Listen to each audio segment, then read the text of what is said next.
Let's study 10th standard ICSE chemistry chapter 4a, mole concept, type 2 sums related to mole concept, Avogadro's law and Avogadro's number. Avogadro's law says that under the same conditions of temperature and pressure, equal volumes of gases contain the same number of molecules, which is very interesting. So if you have, say, 1 liter of oxygen and 1 liter of ammonia under the same temperature and pressure, they will have the same number of molecules. The actual size of the molecules won't matter. Yes, the masses will be different, but the number of molecules will be same if the volume is same. And Avogadro's number is the number of atoms present in 12 gram of carbon-12 atom, which is 6.023 into 10 raised to 23. Some textbooks denote it as 6.022. That's okay. That's a huge number. Now, 1 mole of anything has Avogadro's number of particles. So when I say 1 mole of neon gas, it has 6.022 into 10 raised to 23 atoms or molecules of neon. After all, neon is a monoatomic molecule. Now, to solve the numericals, understand this relationship. 1 mole of anything has a mass which is equal to its gram molecular weight, that is molecular weight expressed in grams. And if it's a gas, then at STP, its volume will always be 22.4 liters. And 1 mole of that substance will always have Avogadro number of molecules or particles. So using a unitary method, we can solve any sum if you keep this in mind. Second sum, what is the volume occupied by 53.5 gram of chlorine? Well, for the solutions, I will refer to solving done by Nishtha Chawala. Here's a shout out to one of my sincerest students from Queen Mary batch. Avogadro's law sums. Now, chlorine's gram molecular mass is 71 gram. That means 1 mole of chlorine has a mass of 71 grams. Now, unitary method, headings are mass and volume because the sum pertains to mass and volume. 1 mole data. First write the 1 mole data. 71 gram occupies 22.4 liters because that's 1 mole. So according to the question, 53.5 gram will occupy how much volume? And it's always at STP. So cross multiply and you get the answer, 16.87 liters. First sum is cancelled because it's easy. Fourth sum, find the number of molecules of sulfur in 192 grams of sulfur. Notice that sulfur is given as octaatomic. So the gram molecular mass or gram molecular weight, either is okay, will be 256 grams. So 1 mole of sulfur has a mass of 256 grams and it has how many molecules? Number of molecules should be the heading, 6.023 into 10 raised to 23 molecules. And as per the question, 192 grams will have how many molecules? So cross multiply, you get this answer. If you don't multiply this further and leave it as it is, it's okay. But ultimately it depends on your school teacher, what does she insist on. Now there is a second part of this sum, find the number of atoms.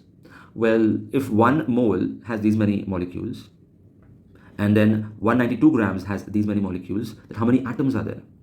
Notice that 1 molecule of sulfur has 8 atoms, or 100 molecules of sulfur will have 800 atoms, or these many molecules of sulfur will have these many into 6, no, into 8, but 8 into 0.75 is 6, so these many atoms.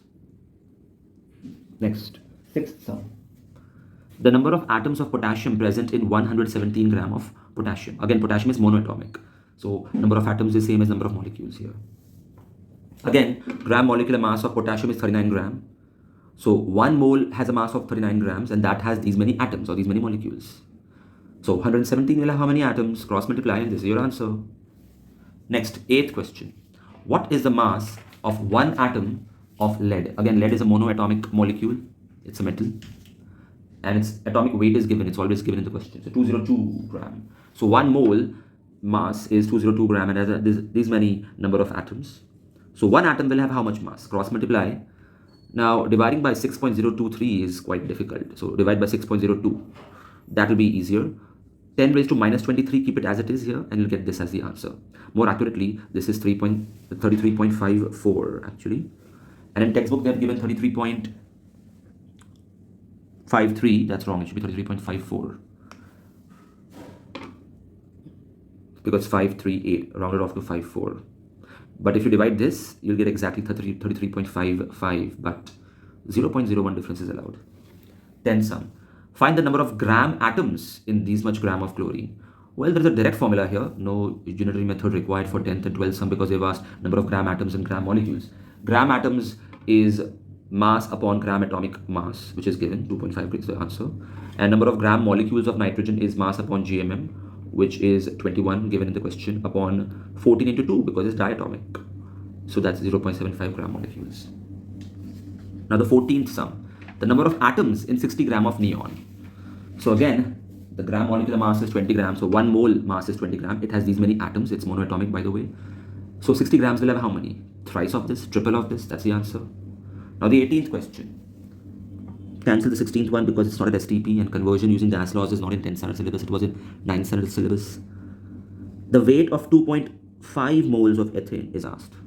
So ethane gram molecular mass after calculation comes out to be 30 gram. You see 2 into 12 plus 6 into 1. So 1 mole has a mass of this much. So 2.5 moles will have how much mass? So multiply and get the answer. 21st question. 20th and 22nd are cancelled. 20th because it's easy. 21st because it's not an STP. Conversion is required. 25th because it is easy. But if you still want to do this, you can. 21st, number of moles of potassium chlorate that will be required to give 6 moles of oxygen. First of all, write the equation. How will we get oxygen from potassium chlorate? By thermal decomposition, balance the equation. What this means is 2 moles will give you 2 moles plus 3 moles. This is not Lewis-Hacks law. That was volume. This is moles. Lewis-Hacks law was only for gases. These are not gases. Oxygen is a gas. So 2 moles of KClO3 gives 3 moles of oxygen. So how many moles of KClO3 will give 6 moles of oxygen? Cross multiply, get the answer. 4 moles is the answer. The last sum, 23rd sum. Who has higher number of moles? 5 gram of N2O or 5 gram of NO? So we'll find the number of moles in both the cases. So first of all, we have N2O. Find the GMM. 1 mole has this much mass. So 5 gram will have how many moles? Cross multiply.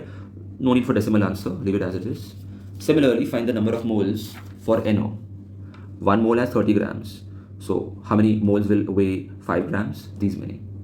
Looking at the fractions, you can decide that y is greater than x because the denominator is smaller, even though the numerator is same. So since y is greater than x, that means NO has more moles than N2O. Hi students, this is AJ sir. If you like this video, press the like button. If you would like to enroll for my online test series or online lectures, email me or message me on Instagram. Check the description for more information.